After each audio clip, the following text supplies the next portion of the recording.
सूत्रों के हवाले से खबर है कि केंद्र सरकार ने सुप्रीम कोर्ट के मुख्य न्यायाधीश को नियुक्ति के लिए वर्तमान मुख्य न्यायाधीश जस्टिस यू ललित को पत्र लिखा है। जस्टिस उदय उमेश ललित प्रधान न्यायाधीश के पद से 8 नवंबर को रिटायर होने वाले हैं। उनके बाद justice Dhananjaya Y Chandrachud supreme court के वरिष्ठतम न्यायाधीश है। एनसीबी ने मुंबई के एक गोदाम से 120 करोड़ रुपए की 50 किलोग्राम मादक पदार्थ जब्त की। अधिकारी ने बताया कि एयर इंडिया के पूर्व पायलट समेत 2 लोगों को गिरफ्तार किया है।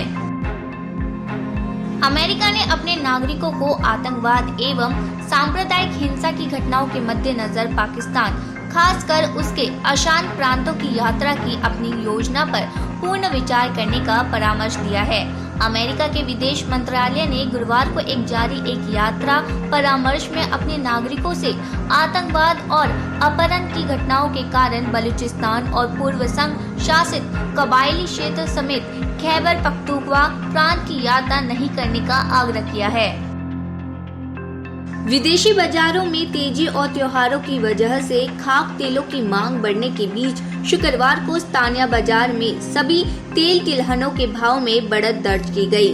दूसरी ओर रुपए में कमजोरी से भी आयातित खाद्य तेलों की कीमतें बढ़ने से भी इनके भाव को मजबूती मिली है। बाजार से जुड़े सूत्रों ने बताया कि मलेशिया एक्सचेंज ने करीब 3.8% की तेजी है और शिकागो एक्सचेंज में भी तेजी रही है। गुजरात में 2 दिन में दूसरी बार वंदे भारत एक्सप्रेस से मवेशी टकराई है। एक अधिकारी ने बताया है कि गांधीनगर मुंबई वंदे भारत एक्सप्रेस से शुक्रवार को गुजरात के आनंद स्टेशन के पास एक गाय को टक्कर मार दी, जिससे ट्रेन का नाक का पैनल मामूली रूप से क्षतिग्रस्त हो गया है। रेलवे अधिकारी ने बताया है कि ताजा घटना में ट्रेन को कोई बड़ा नुकसान नहीं हुआ है, सिवाय नोज पैनल टूटा है। शिवसेना सिंबल मामले पर चुनाव आयोग ने उद्धव ठाकरे को पत्र लिखा है। पार्टी के नाम और प्रतीक पर विवाद को लेकर आयोग को जवाब देने के लिए उद्धव गुट को कल तक का समय दिया है। उन्हें 2 बजे तक का जवाब देने को कहा है। भारत के साथ व्यापार समझौते पर ब्रिटेन सरकार के प्रवक्ता ने कहा है कि हम स्पष्ट है कि जल्दबाजी के लिए गुणवत्ता के साथ खिलवाड़ नहीं करेंगे और केवल तभी हस्ताक्षर करेंगे जब हमारे पास यूके के हितों को पूरा करने वाला सौदा होगा। विदेश मंत्रालय के प्रवक्ता अरिंदम बागची ने कहा है कि पिछले 9 महीने में पाकिस्तान की हिरासत में 6 भारतीय लोगों की मौत हुई है, जिसमें से 5 मछुआरे थे। इन सभी 6 लोगों ने अपनी सजा पूरी कर ली थी। भारत के द्वारा उनके देश वापसी की अपील के बावजूद उन्हें गैर कानूनी ढंग से हिरासत में रखा गया। दिल्ली हाई कोर्ट ने आप विधायक अमानतुल्ला खान की उस याचिका पर आदेश सुरक्षित कर लिया है जिसमें उन्होंने दिल्ली पुलिस के उस आदेश को चुनौती दी थी जिसमें उन्हें चरित्रहीन घोषित किया गया था। चीन के साथ LAC पर विवाद को लेकर विदेश के प्रवक्ता बागची ने कहा है कि LAC पर डिसएंगेजमेंट के जो कदम जरूरी है अभी उस स्थिति तक नहीं पहुंचे हैं। ऐसा कहना सही नहीं होगा कि स्थिति सामान्य है। कुछ सकारात्मक कदम हुए हैं लेकिन कुछ कदम अभी शेष है। कांग्रेस नेता DK शिव कुमार से ईडी ने आज यंग इंडिया प्राइवेट लिमिटेड में उनके वित्तीय योगदान से संबंधित जांच के संबंध में पूछताछ की। पूछताछ खत्म होने के बाद DK शिव कुमार ने कहा कि आज की पूछताछ समाप्त हो गई है।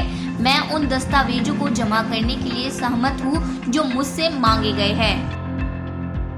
ज्ञानवापी श्रृंगार गौरी विवाद मामले में जिला जज AK विशेष की अदालत में सुनवाई हुई है। हालांकि फैसला टल गया है और अब 11 अक्टूबर को फैसला आएगा। वकील विष्णु जैन ने कहा है कि कार्बन डेटिंग का कोई दावा नहीं किया गया है, बल्कि एक अनुरोध है कि वैज्ञानिक जांच की जाए, केवल ये स्पष्ट करने के लिए क्या कि कोई शिवलिंग है जैसा कि रिपोर्ट में कहा गया है या एक पानी का फव्वारा है।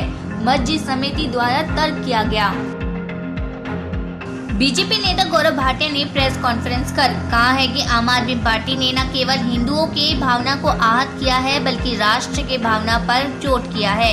ये चोट अरविंद केजरीवाल के कहने पर होती है। केजरीवाल को पूरे भारत से कान पकड़कर माफी मांगना चाहिए।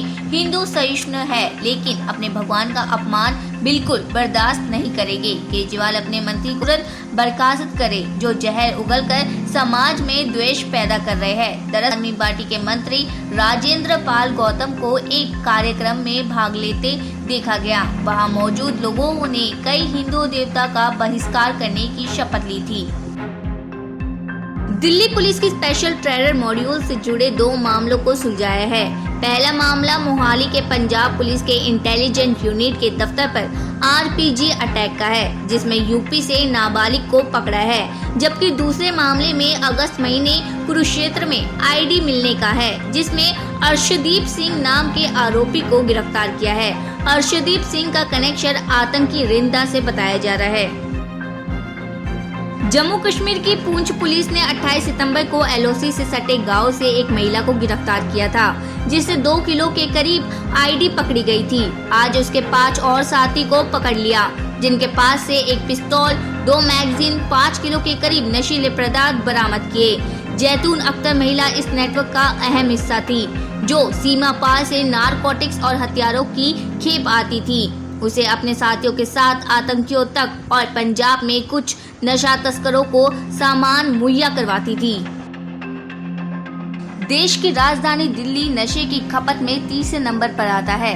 खासकर गांजे की तस्करी को लेकर पहले न्यूयॉर्क, फिर कराची, उसके बाद हिंदुस्तान की राजधानी दिल्ली, इसके बाद 5वें नंबर पर मुंबई है। हिंदुस्तान में 70% ड्रग्स अफगानिस्तान से आता है, हालांकि रूट अलग दे है।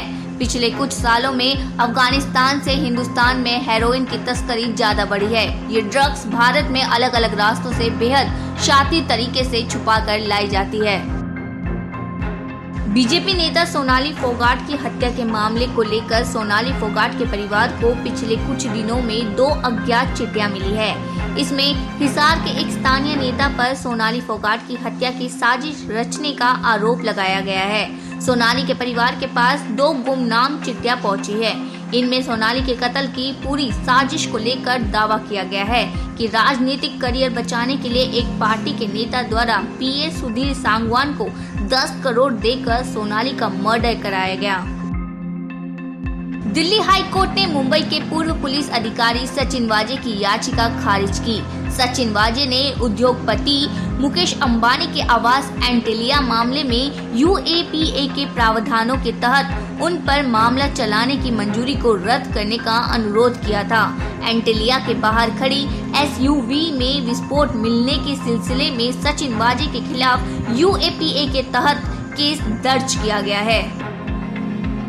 दिल्ली हाई कोर्ट ने झारखंड मुक्ति मोर्चा के राज्यसभा सांसद शिबू सोरेन को नोटिस जारी किया है। बीजेपी सांसद निशिकांत दुबे ने सोरेन के पक्ष में आए स्टे ऑर्डर को चुनौती दी थी।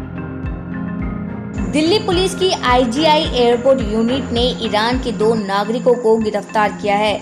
ये दोनों खुद को दिल्ली पुलिस की क्राइम ब्रांच का अधिकारी बताकर लोगों से ठगी करते थे। लैंड फॉर जॉब घोटाले मामले में सीबीआई ने लालू प्रसाद यादव के खिलाफ चार्जशीट दाखिल कर दी है। ये मामला तब का है जब यूपीए 1 के कार्यकाल में लालू प्रसाद यादव रेल मंत्री थे।